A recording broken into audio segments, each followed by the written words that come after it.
Добро, благодарам на можноста да се обратиме. Денеска сме тука во Ранковце. Ја продолжуваме акцијата што ја започна ВМРО ДПМН, односно да бидеме повторно со народот, каде што промените се случуваат. И секогаш вака на терен да ги презентираме и сите активности што ги имаат граначалниците на ВМРО ДПМН, но и да разговараме со сите граѓани.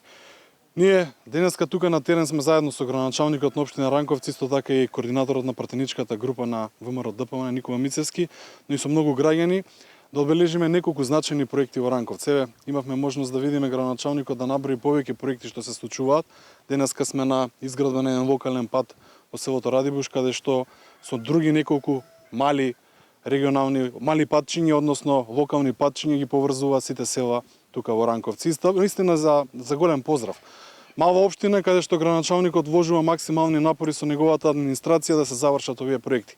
Еве слушнав дека има повеќе проекти околу 12 милиони денари само во улици, во патишта, во канализација, но и околу 30 милиони денари за еден покрупен проект за водоснабдување. Затоа во ваква сериозна економска криза, каде што граначалниците на ВМРО ДПМН затекнаа празни буџети, затекнаа празни сметки и работат за граѓаните. И тоа сакаме да го одбележиме вака и пред јавноста да кажеме дека нема откажување, до последен напор секој од граначалниците треба да се бори за она што го имаат ветено во програмата. И еве, на дело, на лице место, може да видиме дека се тампонираат улици, потоа се разбира тие ќе бидат асфалтирани. Но од друга страна, како пратеници, и јас и Никола Мицевски сме тука и утре да помогнеме преку ребаланс на буџетот да обезбедиме, да побараме да се обезбедат дополнителни средства, затоа што секогаш кога има ребаланс на буџет бараме за повеќе локални патишта, за повеќе улици, за повеќе градинки и така натака, но секогаш ВМРО ДПМН и другите политички партии во опозиција се одбивани. Но треба сите заеднички да ги слушнеме барањата на жителите и потоа и ние да амандмански да пробаме да измениме сето ова што се случува во Македонија, за да има повеќе проекти. На крајот сакам само да се заблагодарам на граначалникот за убавата можност да се видат вака проекти на лице место. Тоа е ВМРО ДПМН, тоа се делата на ВМРО ДПМН. Продолжуваме со акцијата и се разбира ќе ги посетиме сите места во Македонија. Благодарам. Господине Мисајловски, ваш коментар околу барањето на СОНК за повисоки плати? Веќе неколку пати го коментираме штрајкот што е најавен од СОНК и веќе се случува, но и често пати во собранието ова го коментираме како едно од барањата што треба да се направи веднаш. Зборам, во право се наставниците, професорите, во право е СОНК. Зашто го велам ова, бидејќи со носењето на минималната плата воопшто не се размислуваше на колективните договори и да се подобри, односно да се нивелира коефициентот на сложеност на работни места на сите наставници. Ние го предложивме како закон, беше одбиено од владата, но наместо власта расипнички да троши пари за, за милиони евра да даваат за студии кои што гледаме како завршуваат, ги повикуваме да седнат што поскоро со СОНК и да им се помогне на сите тие луѓе да се најде решение, односно се зголемат платите. Но бидејќи гледаме дека веќе втор ден нема никаков они како што го нарекуваат социјален диалог, еве ние како пратеници, како пратеничка група, веќе еднаш доставивме закон за да се зголемат платите на наставниците, повторно ќе поднесеме закон за нивелирање на коефициентот, се разбира, на сложеност на работни места, но и она што претходно власта го потпишува како колективен договор заеднички. Затоа овие категории на граѓани, оваа афела заслужува повисоки плати и ние како ВМРО ДПМН ќе им даеме целосна поддршка.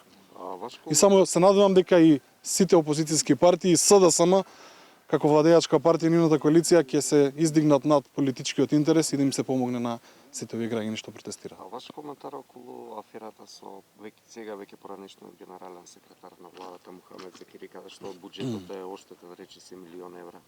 Срамно и безобразно, но целта на овие политичари е како да стигнат до своите функции, да направат, свој профит од секој еден предлог, проект или физибилити студија или така натака. Ова е една лоша слика за Македонија. Претходно првиот генерален секретар на СДСМ што беше во владата, видовме како заврши исто со мито и корупција. Сега следниот што им беше подпредседател на партијата, па потоа претпоставам наредниот истото ќе го прави бидејќи они се корумпирана партија.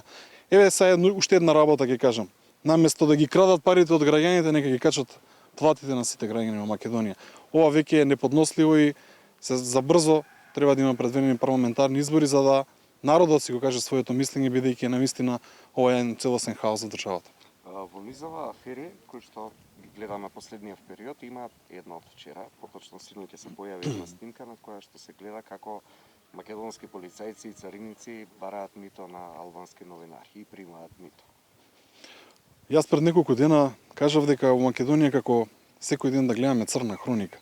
За жал ни се случуваат не само вакви афери, но имаше и нерасчистено убиство кој што пробаа на некој начин да го зацкријат, што е срамно и безобразно.